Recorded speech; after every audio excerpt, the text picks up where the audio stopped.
Hello student, today our topic is बादल कैसे बनते हैं। बादल कैसे बनते हैं यार अर्थ हल डावर केनेदरे सृष्टि হয়। ইয়াত তোমালোকে চোৱা, मैं पढ़ी जाम, तुम्हारे चाबा। एक बार एक कक्षा में सभी बच्चे गर्मी से बहुत परेशान थे। कोई पसीना पोंछ रहा था तो कोई किताब या कॉपी से हवा कर रहा था। अचानक यो क्या हुआ, मौसम एकदम बदल गया और बहुत ही सुहावना हो गया। काले काले बादल आकाश में मंडराने लगे। मोर भी पंख फैलाकर नाचने की तैयारी करने लगे, जैसे वे मौसम का स्वागत कर रहे हो। यात की কৈছে, এবাৰ এটা ক্লাছত সকলো ল'ৰা ছোৱালীবোৰ গৰমত ব্যতীত হৈ আছিল। কোনোবাই ঘাম মুচি আছিল, কোনোবাই নিজৰ কিতাপ আৰু বহীৰে বতাহ লৈ আছিল।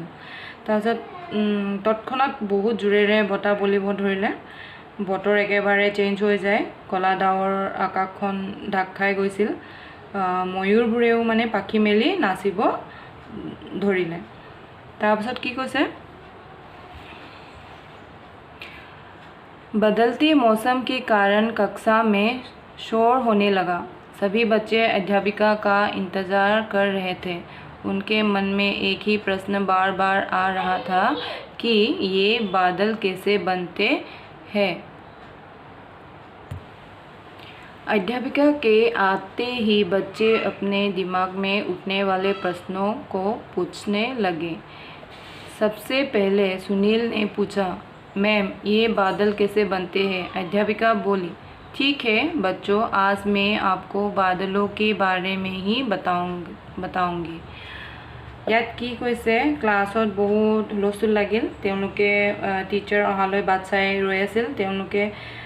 তেওঁলোকৰ মনত এটাই প্ৰশ্ন বাৰে বাৰে আহি আছিল যে ডাৱৰ কেনেদৰে সৃষ্টি হয়। ক্লাছ টিচাৰ অহাৰ লগে লগে তেওঁলোকে মনত উঠি থকা প্ৰশ্ন সুধিব ধৰিলে। প্ৰথমতে সুনীলে সুধিলে, মেম ডাৱৰ কেনেদৰে হয়। এনেদৰে সোধাৰ পাছত অধ্যাপিকাজনে ক'লে, ঠিক আছে, আজি আমি ডাৱৰৰ কথাকে তোমালোকক ক'ম।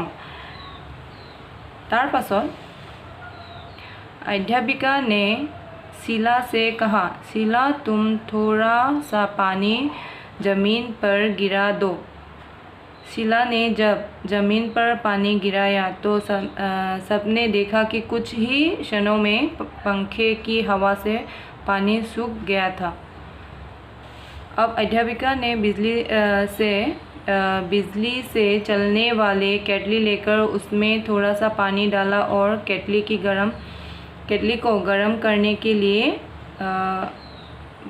बटन दबाया। बच्चों ने देखा कि पानी भाप बनकर ऊपर की तरफ उड़ रहा था। ইয়াত এতিয়া কি কৈছে, অধ্যাপিকা মানে শিলাক ক'লে, শিলা তুমি অলপমান পানী লৈ আনা, পানীত তলত পেলাই দিয়া। শিলাই যেতিয়া তলত পানী পেলালে তেতিয়া সকলোৱে দেখিলে যে কিছু সময়তে ফেনৰ বতাহত গোটেই পানী শুকাই যায়। এতিয়া আকৌ অধ্যাপিকাই বিজুলীৰ দ্বাৰা চলা এটা কেটলি লৈ আনিবলৈ ক'লে। তাত অলপ পানী ঢালি আৰু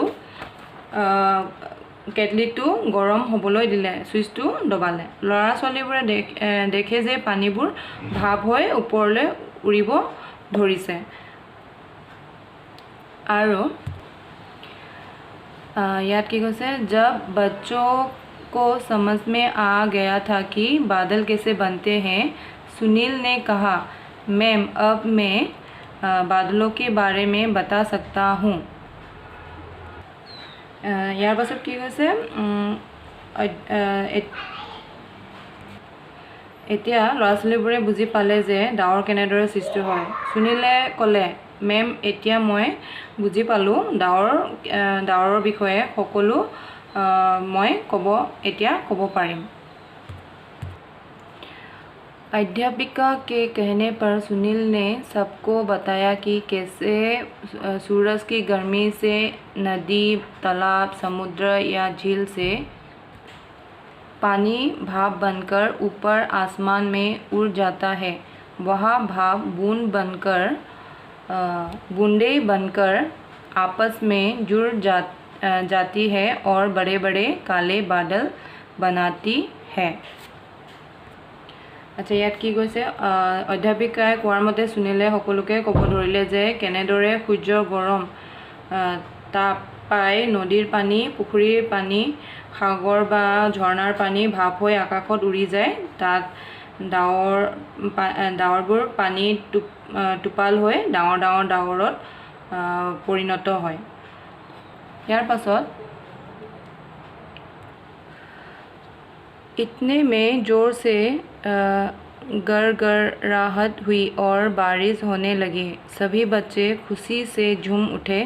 वे कागज़ की नाव बनाने में लग गए। आधी छुट्टी खाने का समय में बच्चों ने बारिश से जमा हुए पानी में कागज़ की नाव चलाई।